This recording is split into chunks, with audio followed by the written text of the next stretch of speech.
The algorithm? What are you talking about?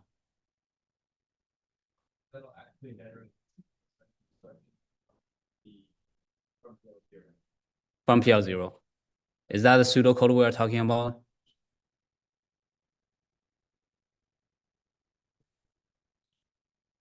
If you're talking about algorithm, what exactly the algorithm we're following in the homework 3 is the grammar. It's checking syntax, but what we literally doing here for the pseudocode is telling you where the syntax is checking, where is the code generation is happening in the pseudocode. For you to give you a full demonstration step by step about what exactly the use of pseudocode right here and how we use that. How is there something you need to take care of in this class, especially here? If you still remember, yes, intermediate code generations in here. We do have a emit function here. What is that? You get it? Is it in the lecture 10? We got emit function. What exactly emit function does is to ask you basically giving a opcode, the levels and memory which is a modifier m, and giving that those parameters to that function and generate if instruction, for example, load 03 and place into a temporary variable that holding all the instructions, which we call instruction list. That'll be it. Yes.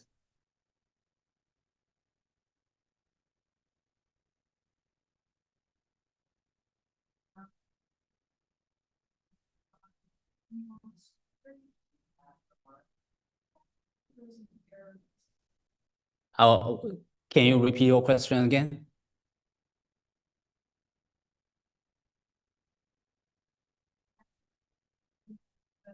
This one? That depends. That depends. If you are using a dynamic memory allocations, you don't have to check it.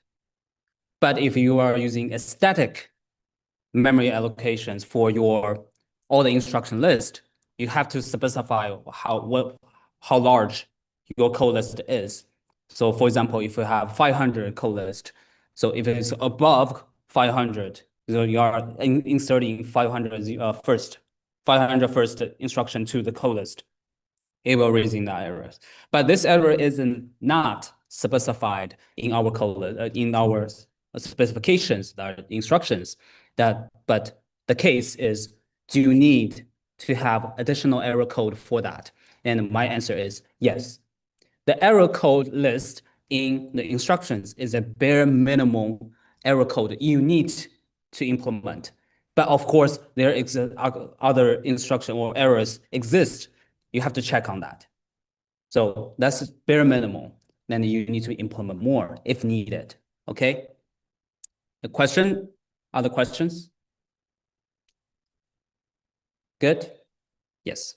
Okay. Now coming to the homework 3 demo, and what we have here is I'm going to give you a step-by-step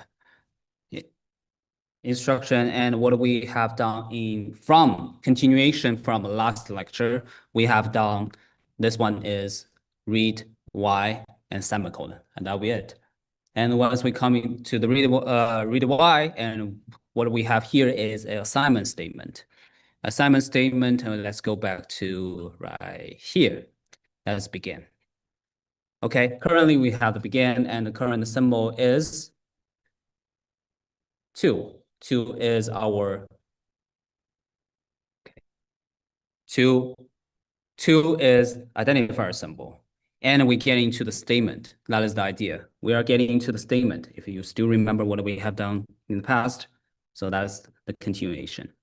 Okay, 2 is the 1, and we are getting to the statement. Statement means we are recursively invoking the statement function, and invoking statement function, which part?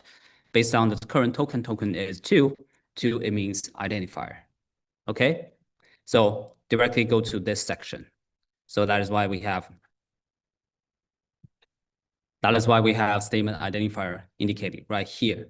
Okay, now the next step, which is based on my implementation, not necessarily yours, my implementation is telling me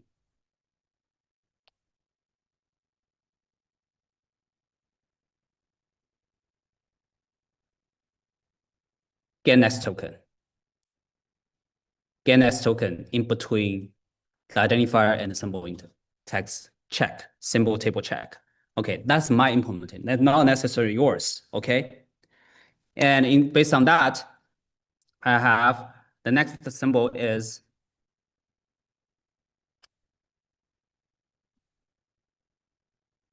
X. So next symbol is X, and then we're checking if the current X in the symbol table would be where in my symbol table. Symbol table is index 1. Okay, we got the information correct. So symbol table index 1, is it equal to -1? Of course, my implementation is different from yours. So I will modify this pseudocode to be something like sim idx equal to 0. Then it's going to raise an error. Okay, that is my modification. So I modify on the fly. So why is that? Because every symbol insert into my implementation symbol table is starting at 1. I'm considering index 0 is an error code. But your implementation could be, not should be, could be starting inserting all the symbols at index 0. It means -1 could be an error code. Could be -2, could be -3, but based on your implementation, it depends, okay? So I'm currently delivering this information to you. Just be careful of that. Then we have, the next one is to check its kind. Check its kind. So its kind is 2. And we have checked that. 2 is 2. It is a variable. So no error. No error. We're jumping over this statement. But just be careful what is actually happening right here. We should also check table sim idx mark not 0. If it equals 0,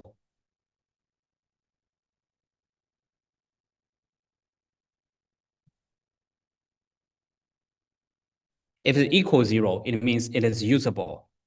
If it's not equal 0, means it is 1, it means that symbol in the symbol table is not available to us.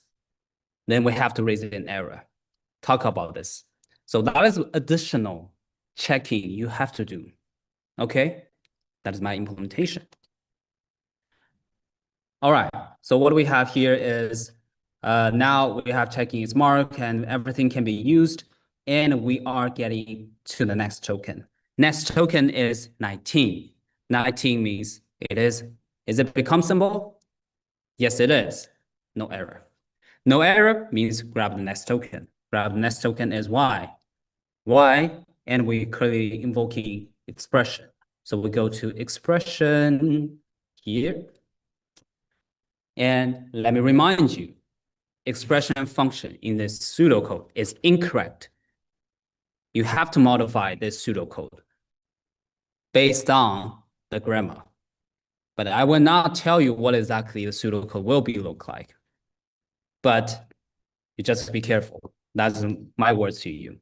That's a help I can give you. But nevertheless, I can still use this pseudocode to demonstrate this idea. It's still making sense right now. 2 is what? 2 is what? Identifier symbol. So identifier is equal to minus symbol? No. So we directly go to the else part. Then the first checking is the current token is possible? No. So directly go to term. Okay, go to term. And we are invoking term on the slide, as you can see here, expression calling term. Term, the first thing is doing what? Calling factor. So calling the factor, go to that factor part. And as you can see, the factor is having a lot of things happening in the pseudocode. So a lot of things, even though we have a lot of things, it could be if statement, else if, in making the decision, in making a choice. The choice is based on the current token. The current token is identifier symbol. Identifier symbol, it means we have to do some checkings. So then my implementation will be here, will be grabbing the next token. Grabbing the next token is Y. And I'm going to check the symbol table whether Y has been declared before in my symbol table. I see the index is 2. And based on my implementation, it is not 0. It is not 0. It means I'm good. I'm good. I can proceed. And then I have to have additional checking is marking. Is my Y's marking is 0? Yes, it is. We can proceed. If not, we need to raise an error telling the user Y has been marked as invalid. Okay, that's my implementation. And here, then we can proceed. After checking mark, and we'll proceed to the kind check. And we have kind is 2 is a variable. Variable, depending on this part, we're emitting whether it's leading a literal or loading that variable. What do we have here? Y is a variable. It's kind is variable. It means we are going to generate the instruction loading. Loading, load what?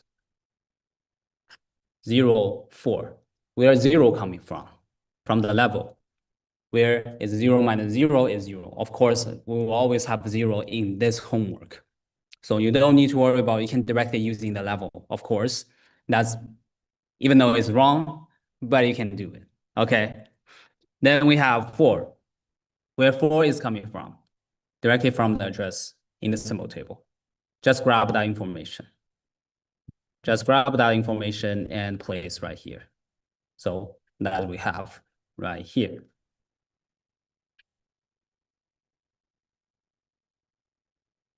Okay, now we're loading that instruction. We generate that instruction load 04, and we based on the pseudocode.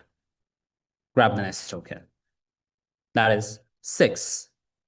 6, it means what we have here, the factor is ending its responsibility. Nothing needs to be further executed. So ending this responsibility, it means we have to give the control flow back to, based on the recursive stack, it will be term. Okay, going back to term, and I'm checking if the current token is equal to multiply symbol or slash symbol or mouse symbol. And here, very importantly, this term pseudocode needs to be modified. Why is that? The question is, you can answer this by yourself, is do we have mod symbol in your homework 3 grammar? Do we? If no, it means we don't even need to check that condition. We don't need to even generate that instruction. Okay? That's all I can say. But here, 3 is, 6 is what? 6 is the current token, 6 is what? Multiply symbol or slash symbol. Of course, it's just part of it. Then just further checking is the current token is multiply symbol or something else. And it is a multiply symbol. It is a multiply symbol. As you can see here, we're just invoking term and multiply. This is the part we are invoking. And getting to the part, and we are grabbing the next token. Next token is 3. 3 is the number token. And we're getting to the factor here, and checking on, okay, which part we are going to invoke number symbol. It is a number token, so number symbol. And based on my implementation, my token list, I need to grab the next token. Grab the next token is 2. There are 2 here, grab the next token and emit lit. That is my code generation. Lit is lit02. Where is the 2 coming from? Directly from the current token list. And then we just grab it as a string, as an integer, as you prefer, but I will generate in that instruction as this format, lit0. Where is the 0 coming from? Let me ask you.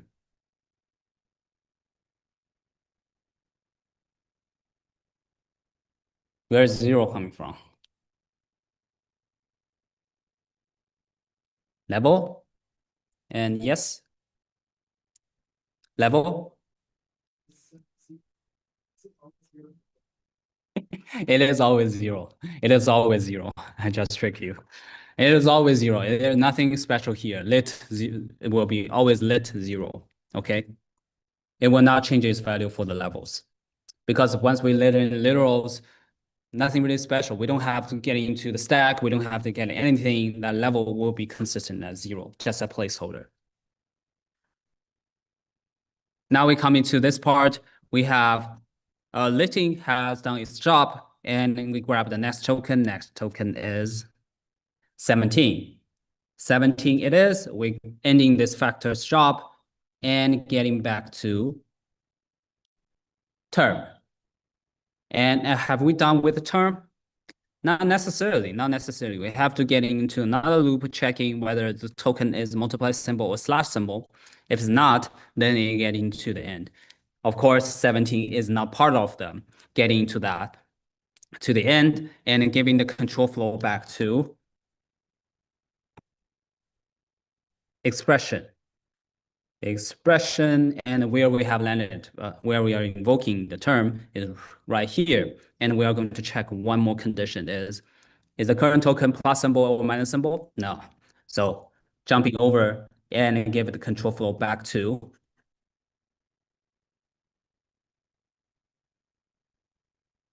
okay, this part. So that's a tricky part here. So we're getting back to the expression getting to this part. It means we have a local memory in this function, as previously we have called where exactly the symbols we want to store back the value back into. That is x. X has index 1, kind of 2, address of 3. Therefore, we can generate that store instruction. That's how recursive is interacting here. So store, where is 0? 0 coming from here. 0 minus 0 is 0. And 3 is directly coming from the address, that 3. So store 0, 3. Okay, now we return this control flow back to statement begin. Statement begin. So basically we return the control flow back to here. Yes.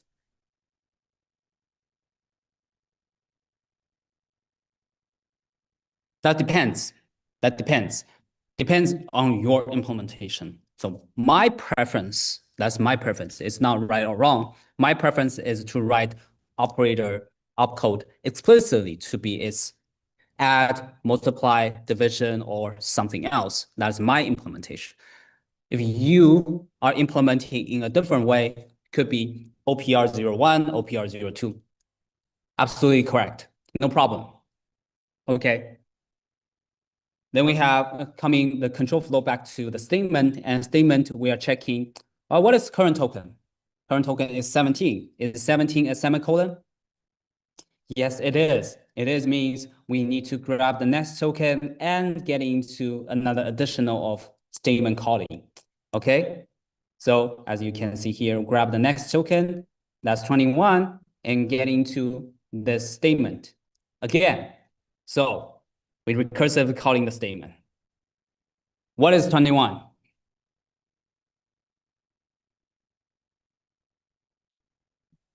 What is that? End. It's end symbol. It's end symbol. 21 is end symbol. Do we have any instruction or grammar or pseudocode that's implementing the end? Checking that. No, we do not. We do not. It means nothing going to be executed. So we directly give the control flow back to begin. That is the idea. Once you come into the grammar itself, it always say the grammar using a square bracket for the statement. And it means the statement can be matching 0 or 1 time, right? So here we are using the 0 time matching. It means nothing being matched, but it's still correct, right? And even explicitly, we have a redundancy checking. That is, we could have empty statement in that grammar. So that empty statement is a redundancy. It's just for protecting whether if we have a really empty statement, we still think it is correct. Okay, so it's just a redundancy. Can we get rid of the empty statement in the grammar? And the answer is yes, we can. As that statement itself can be matching 0 or 1 time. 0 times means empty. So we can get rid of it, but I want to write explicitly that empty exists and empty can be matched. Okay, that's all the redundancy. I want to make that very clear. Okay, now we are checking here. So it is ending statement. The end symbol. Is end symbol equal to semicolon symbol? No. So we're getting out of this loop and checking the current token is end symbol. Yes, it is. So no error. Grab the next token. Next token is 18. 18, and we return the control flow back to block.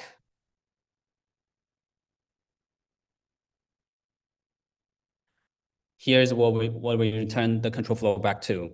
And it means this is the last statement we have, last execution instruction we have in the block. It means we have to return this control flow back to program. Okay, we are coming back to the program again. Now we are checking 18 is what? A period symbol. So no error. Then last piece we are going to do is generating the instruction system 03. Okay, we are generating the instruction halt. Now my question is, have we done? Is the parser's responsibility have finished? Why is that? Why are you shaking your hand? Great. So last piece is marking every symbol in the symbol table to be 1. So that's every piece. That is what I mean, exit gracefully. Even though we are generating instructions, we generate everything, but by the end, we have to mark every symbol in the symbol table to be 1. All right? Yes.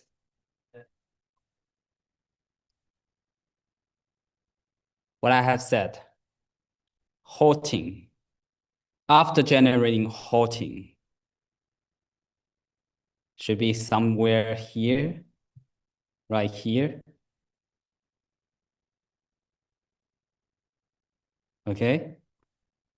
That is my suggestion. You don't have to follow me, but I'm saying that. Okay? Any other question I may have? No? Yes.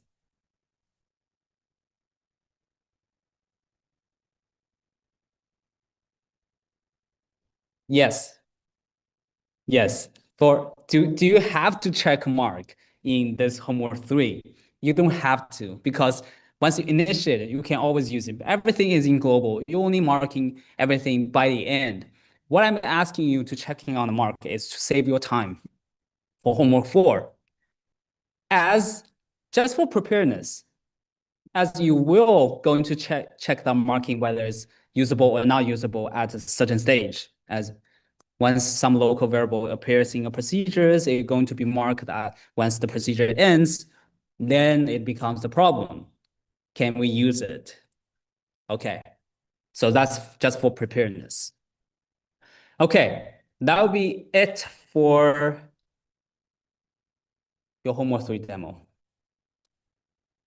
Anything else? Yes.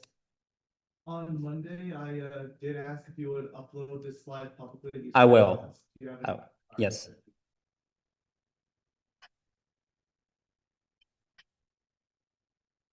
All right.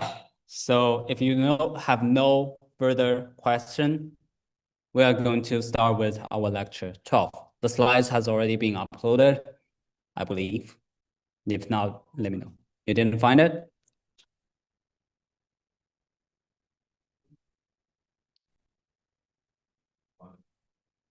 I think I just uploaded. I just double checked. Okay. Anything else? Okay. All right.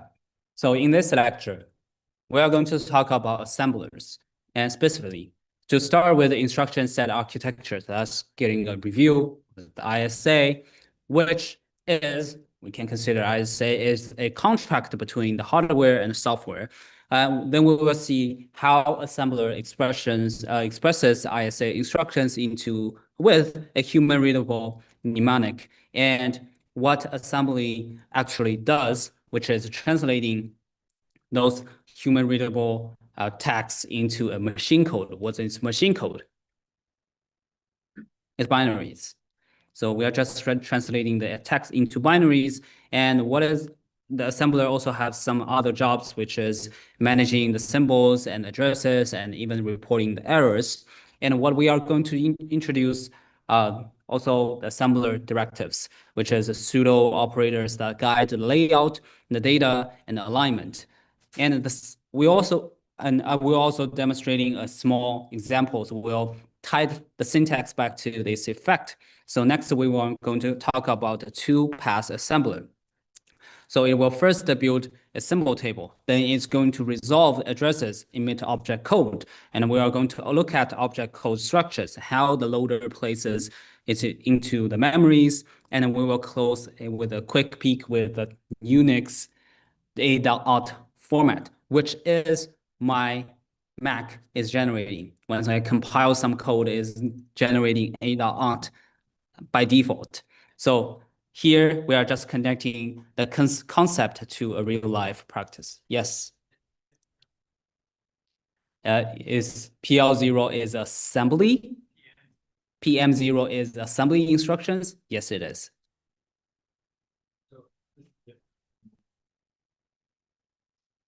So earlier this, what is exactly happening here? So because we are getting into more detail, that's back to, because first one, in the lecture one, we haven't talked about too much. We just talk about introductions, about ISA. What is exactly ISA? We're just getting into a review on that. But once we get into more deeper, how is getting the binary checking? And what exactly the binary we're dealing with? That's what we are learning right here, okay? Then what exactly showing here is the overview. Okay, now we get into here. This slide is summarize the instruction set architecture, ISA, which you should be very familiar with. What is that? Just look at this ISA. What is the type? What's that? Who said accumulator? You are correct. It is accumulator. It is a simple accumulator-based machine that is also the tiny machine we have done in our lecture one. So accumulator, why is accumulator? Because we have A, which is label A is our main working registry. As we can see, all kinds of A happening here. We don't have separate register to hold any arithmetics or loading store instructions. And that is our main working register. And the most instruction, either loading A, loading data into A, or performing arithmetics with A, or store that information from A back to a memory. So that is the working place we're talking about. And it's also follow a load store model. How the load store model is telling you is the data moves from the memory to register or to the accumulator using load, and then flow back to the memory using store. And we also have update in the accumulator by using sub and add. That's everything we have done here. And in and out right here is the instructions handling the basic input and output is connecting the CPU to devices. And lastly, we have halt. Not last, the halt is just stop execution, and the JMP right here is changing the program counter to create another control flow. And of course, we also have some skip instructions that demonstrating the conditional execution, which you have already experienced and have a question in your midterm. What is Z flag? That's the thing here, and just connecting everything back together. So of course, this slide just a demonstration of these operations forming a minimal vocabulary of computations for a simple CPU model. That's it. Okay, now we move from the abstract ISA to actual assembly examples. What we have here is C is equal to X plus Y. And in assembly, we must explicitly manage where the value lives in the memory. Since there are no variables in high-level sense, just addresses, we only have addresses. Each symbol, such as C, X, Y, is assigned to a unique address memory location, showing as here is 000, 001, 002. And when we write assembly code, we will load X into accumulator, add Y, then store that result back into C. And in our computation needed maybe sometime our computation needed extra working space. That means we could have dealing with more memories and more loading store instructions to accumulator. That's just changing everything to that accumulator. And giving a label, it will be clearly improving the clarity, actually. So what we have here is naming helping both programmers and assemblers linking the code to the data correctly.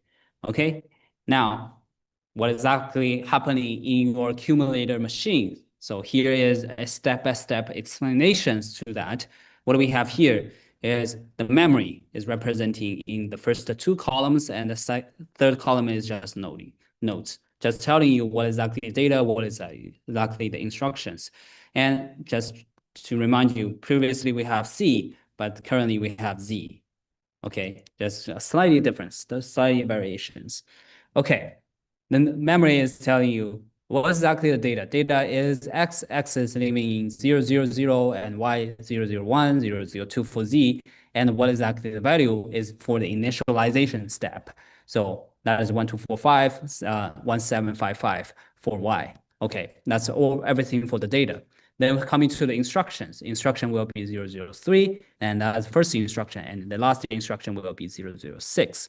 And currently, you have seen in A, that means accumulator currently is empty at the beginning of the instruction execution. Okay, accumulator is empty. Now, coming to the first instruction is loading. Loading is 000. It means we are loading whatever the value in the memory index 00 to be to load it into accumulator. Then current accumulator is 1245. Simple as that. Nothing. Then we are going to add 001. Adding 001 means we are going to load that information and adding later on. It means 1755, and that result will directly calculate it and store in the accumulator, which is 3000. Okay, 3000, we have the result, and we want to store this result back to 002 as is store specified right here. And as you can see, the result has changed to 3000. As you can see previously in nothing, currently 3000. Okay, then we have to halt this program execution. Nothing going to be executed. Just notify the program. You have to give the control flow back to the operating system. That'll be it. Any question? No? Good. So what exactly what we have talked about here is this instruction. So this entire architecture uses a single address field that in each instruction, which is why we called here one address architectures. Every instruction is 16 bits long. The first 4 bits specify the operator code and or the opcode. and the remaining 12 bits specify a memory address. The machine uses accumulator model, so the most instructions will explicitly or implicitly involving that register, accumulator register. So this design will keep the instructions compact and simple, but require multiple steps for complex expressions, since the operation can only refer one register locations or one memory location at one time, okay? It is being complex. Now, what we have here on this slide is showing what assembler actually does. What we have here on the top left side is the human readable assembly language that is mnemonic instruction like load, add, store, halt, and each reference to a memory location, memory address right here. So assembler job is to translate those symbolic forms into a binary machine code understood by the hardware. What exactly translating? Everything in binary. So the lookup for each mnemonic is an internal opcode table. Here it is load becomes 01, add becomes 02, and store becomes 03, and etc. Halt will be 07 right here. So the assembler then will combine each opcode with a correct address to form a 16-bit instructions. For instance, what we have here, loading 000, it will be translating to binary 01, it means 0001. Just a transformation into binary, and 00 will be directly translating to 12 bits of zeros, 12 zeros. And then we have add is 02, 02 translating to a binary will be 0010. And 001 is all the zeros with the last digit is 1. Okay? Simple as that. And just giving you this, just a conversion process that bridges a human readable, human friendly programming views to a machine strict binary instruction format. Then I have a question for you is what we have here. Is this a decimal representation or something else? It's a decimal representation. It's a hexadecimal. Why is that? Why it cannot be decimal representation?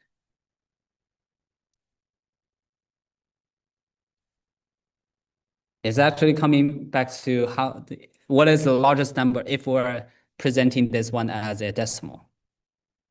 What is the largest number? For this address, what is the largest number for this in decimal representation?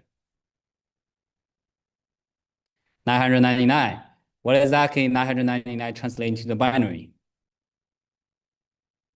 Binary should be something like 10 digits.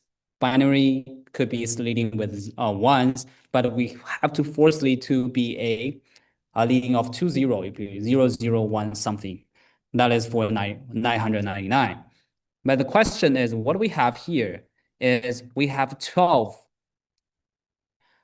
base binaries. If we're using a decimal representation and translating into a binary, it doesn't make sense because the first 2 bits will always be 0. What is that? Why should you use a decimal representation? But if we're using hex decimal representation, it means single hex digit will directly transform into a 4-bit binary. Get it? So that means 3 hexadecimal representation will be represented as a 12-bit binary representation. So that's why we are using hex, okay? So that's the thing I want you to remember.